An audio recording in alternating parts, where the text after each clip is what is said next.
Hello friends, welcome back to Hextons family. Hextons ஃபேமிலியில் இன்றைக்கி வாழைக்காய் வறுவல் தான் பார்க்க போகிறேன். அதுக்காக நான் ஒரு ஃபுல் வாழைக்காவை ரவுண்டாக ஸ்லைஸாக கட் பண்ணி வச்சுருக்கிறேன். அது கூடவே 1 டீஸ்பூன் மிளகாய்த்தூள், 1/2 டீஸ்பூன் மிளகுத்தூள், 1/4 டீஸ்பூன் மஞ்சள் தூள், 1/2 டீஸ்பூன் இஞ்சி பூண்டு விழுது, 1/2 டீஸ்பூன் உப்பு, 1/2 டீஸ்பூன் எண்ணெய், இதெல்லாம் சேர்த்துட்டு நல்லா மிக்ஸ் பண்ணி வைக்கலாம். அந்த மசாலா எல்லா இடத்துலையும் படுற மாதிரி நல்லா மிக்ஸ் பண்ணிக்கோங்க.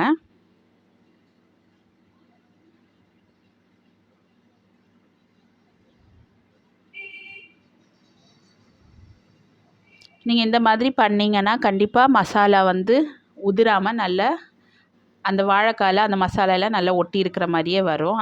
கண்டிப்பாக இதை ஒரு வாட்டி ட்ரை பண்ணி பாருங்கள் இந்த மெத்தடில்.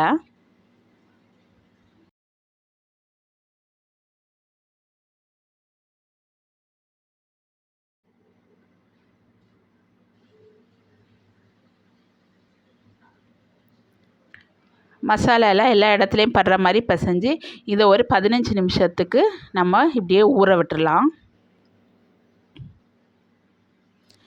இப்போது ஒரு தோசை பேன் எடுத்துருக்கிறேன் நான். அதில் 2 டேபிள் ஸ்பூன் எண்ணெய் சேர்த்துக்கலாம். சேர்த்துட்டு எண்ணெய் கொஞ்சம் நல்லா சூடானதுக்கப்புறம் இந்த வாழைக்காயை ஒன்று ஒன்றா எடுத்து அதில் போட்டு விட்டுறலாம்.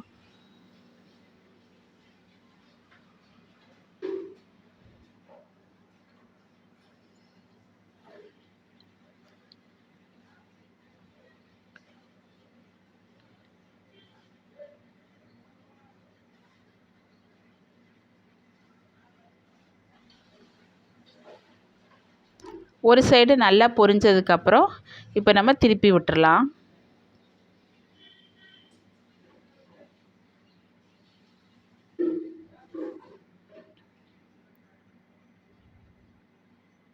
இப்போ இன்னொரு சைடும் நல்லா பொரிஞ்சிருச்சு பாருங்கள்.